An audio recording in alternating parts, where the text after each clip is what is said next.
જય શ્રી કૃષ્ણ મિત્રો। આજે આપણે છે ને ઘરે જ બધી વસ્તુ મળી જાય ને એ રીતના ભેગી કરી અને ચોકલેટ બનાવીએ જે ડેરી મિલ્ક ફ્લેવરની થાય। એના માટે વસ્તુ લીધેલી છે બોર્નવિટા, કસ્ટર્ડ પાવડર, દૂધ, માખણ અને ખાંડ। અને જો તમારે વધારે એડ કરવું હોય તો બહારથી આ ચોકલેટ આવે છે એ પણ તમે નાખી શકો, પણ આપણે અત્યારે આ ઘરની વસ્તુથી જ બનાવવાના। તો ચાલો કેમ બનાવું બધી વસ્તુને। પહેલા માખણ નાખવાનું,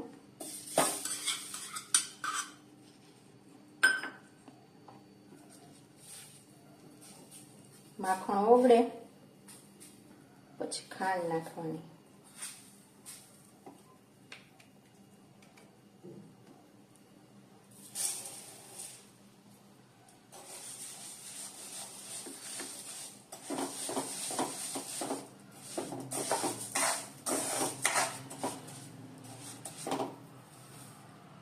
બોર્નવિટા,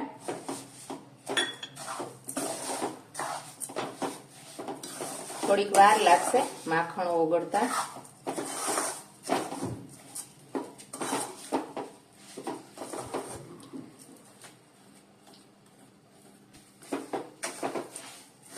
આમાં આપણે થોડુંક દૂધ નાખી દઈએ અને થોડુંક આપણે આની અંદર રાખી દઈએ, કારણ કે એની અંદર આપણે આ પાવડર લીધેલો છે એ આની અંદર ઓગાળીને પછી આપણે આમાં એડ કરશું।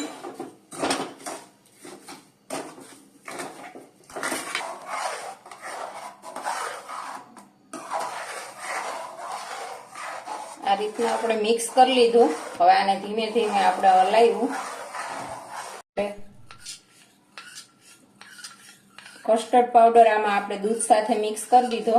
એ નાખીએ ત્યારે ધ્યાન રાખવાનું, કારણ કે ગાંઠા પડે એટલે હલાવવામાં થોડીક સ્પીડ રાખવી, જેથી કરીને આપણે ચોકલેટમાં ગાંઠા ન પડે। અને ગેસ હંમેશા ધીમો ફૂલ કરતો રહેવો।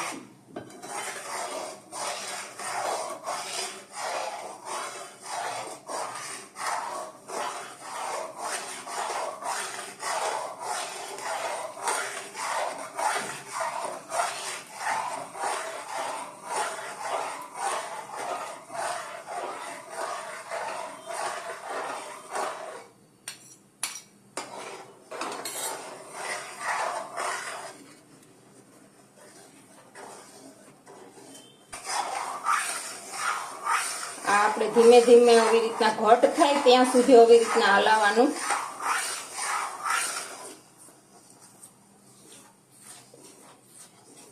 ધ્યાન રાખવાનું ગાંઠા પડે નહીં, ધીમો ફૂલ ગેસ કરવો।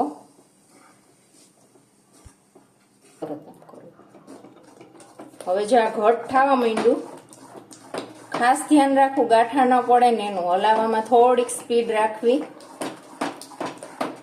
આ રીતના ઘટ થઈ જાય એટલે આપણી ચોકલેટ તૈયાર।